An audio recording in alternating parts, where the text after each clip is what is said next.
कंकाल का रहस्य। चौरा गांव के खेतों में इन दिनों खुदाई का काम चल रहा था। असल में इसी गांव से होकर एक अच्छी सड़क गुजरनी थी, इसलिए यहां खुदाई शुरू की गई थी। अचानक एक दिन खुदाई करने वाली मशीन से कुछ टकराता है। बाद में जब खोजबीन की जाती है तो वहां से 2 कंकाल मिलते हैं। पुलिस गांव के लोगों से पूछताछ शुरू करती है। आप लोगों को क्या लगता है ये किसके कंकाल हो सकते हैं? अरे साहब, हमें क्या पता ये किसके कंकाल है, आप ही लोग पता लगाइए। हम लोग तो बहुत ज्यादा डरे हुए हैं। हाँ, हमारी फॉरेंसिक टीम अभी आ रही है। ये बताओ कि इस गांव के रहने वाला कोई जोड़ा गायब तो नहीं ना? क्योंकि शुरुआती जांच में तो ये बात सामने आ रही है कि एक कंकाल किसी पुरुष का है तो एक किसी महिला का। साहब, हमें तो बहुत डर लग रहा है।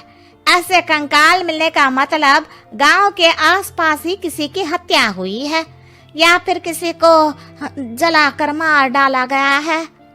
हाँ साहब, हम अपने परिवार को लेकर बहुत ही ज्यादा परेशान हैं।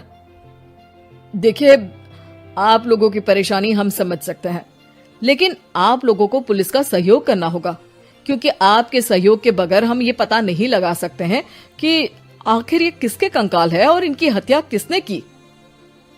ठीक है साहब, गांव के लोग आपका पूरा सहयोग करेंगे। हाँ साहब, पूरा सहयोग करेंगे।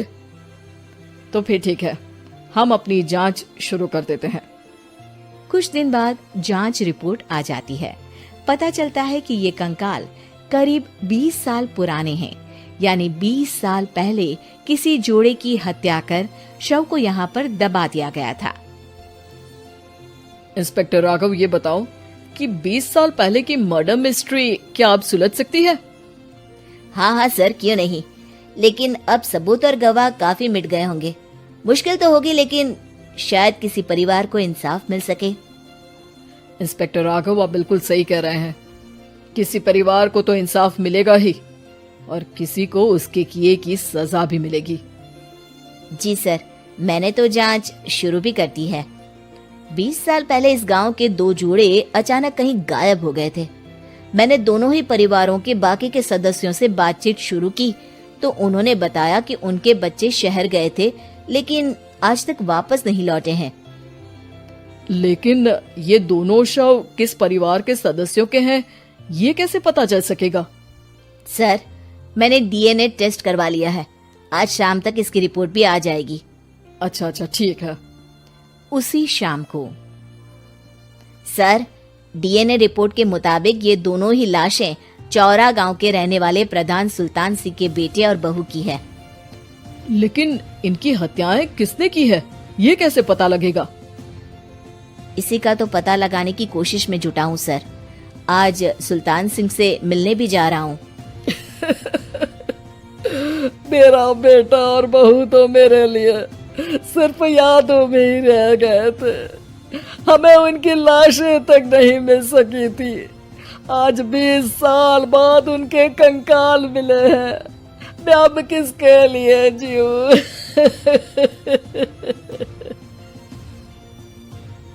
लेकिन सर, क्या आपकी किसी से कोई दुश्मनी थी? अपने बेटे बहू की हत्या के लिए आप किसे जिम्मेदार मान रहे हैं? अब मैं किसका नाम बोलूं? मेरी तो किसी से दुश्मनी नहीं थी, बस मेरे बेटे बहू को कोई वापस ला पाता।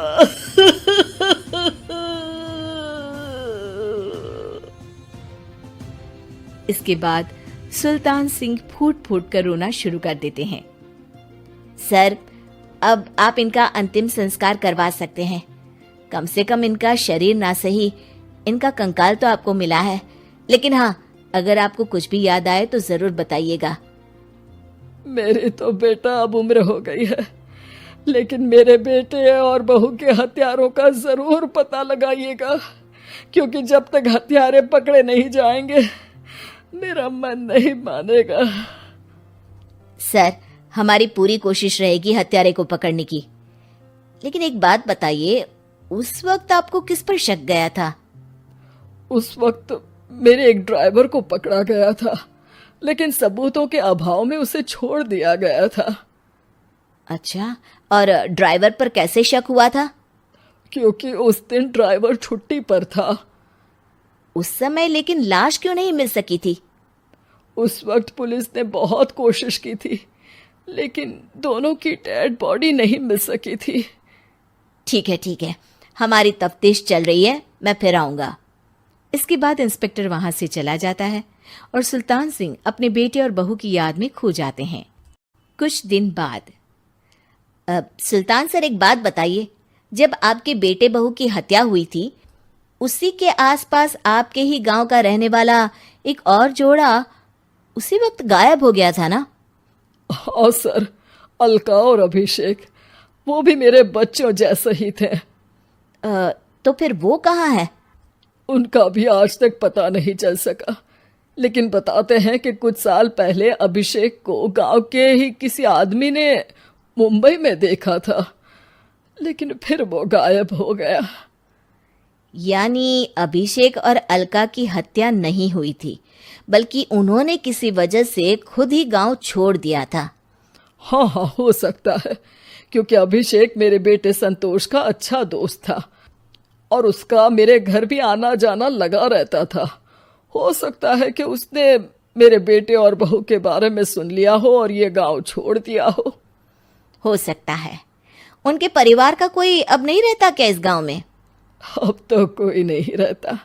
एक चाचा थे, लेकिन उन्होंने भी अपना पुश्तैनी मकान बेच दिया है। वो भी अब कहीं शहर में ही बस गए हैं। ओह, अभिषेक और अलका के बारे में भी पता लगाना होगा। हो सकता है कि वही इस हत्या के बारे में कुछ बता सके। हो तो सकता है, लेकिन वो बेचारे तो खुद ही वक्त के मारे थे, वो क्या बताएंगे।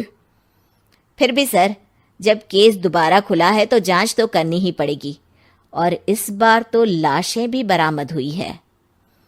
कुछ दिन तक लगातार तफ्तीश चलती रही। एक दिन थाने से सुल्तान सिंह को फोन आता है। हाँ, कौन बोल रहा है?